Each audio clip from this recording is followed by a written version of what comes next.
What are the things, what are the underlying human factors that keep us stuck or keep us from really realizing our fullest potential?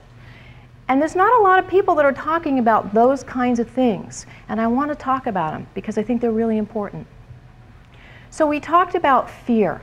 Well, what's really underneath fear are things that I call core beliefs.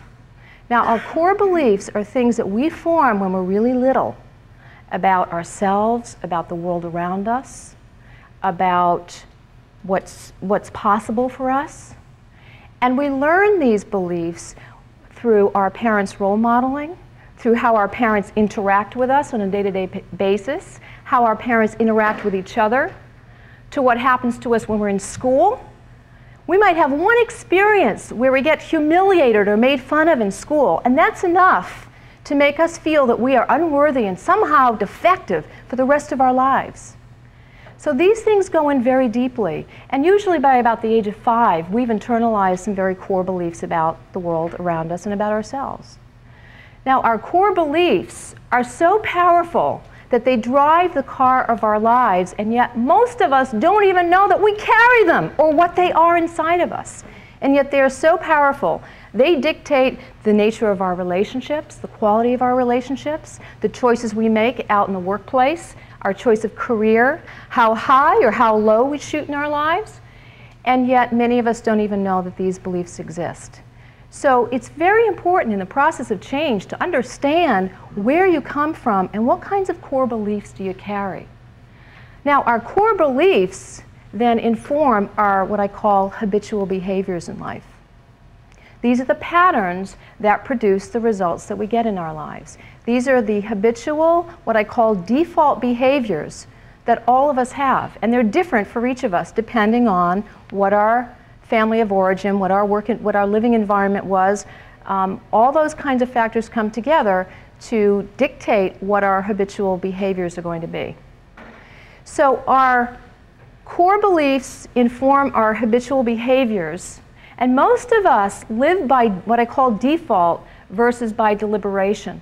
We just kind of go through life at the mercy of these core beliefs that cause us to hold back and not fully realize and be living our potential out in the world, and yet we don't even know that we're doing this. So our core beliefs inform the behaviors. The behaviors then produce what? The results. The results. And if we want different results, we need to figure out what core beliefs do we carry inside of us that drive the car of our lives, that really produce the results that we have. What are the habitual behaviors that we've developed in response to those beliefs? And what kind of results do we really want to get? And what do we need to be doing differently? And how do we need to be thinking differently? If you want to be an extraordinary leader, if you want to be an extraordinary partner or spouse, if you want to be an extraordinary parent, if you want to be an extraordinary friend, whatever those things are, you need to understand what the blocks are that hold you back. What are the things that are driving your life? And which of those things serve you? Some of them serve you really well.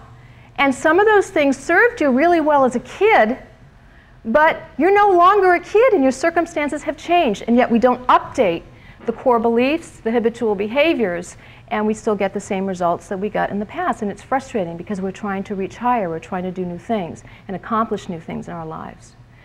So I'd like to finish by saying that many of us hold ourselves back and we play it small and we keep ourselves from being less than the extraordinary beings that each one of us truly is and truly has the capacity to be.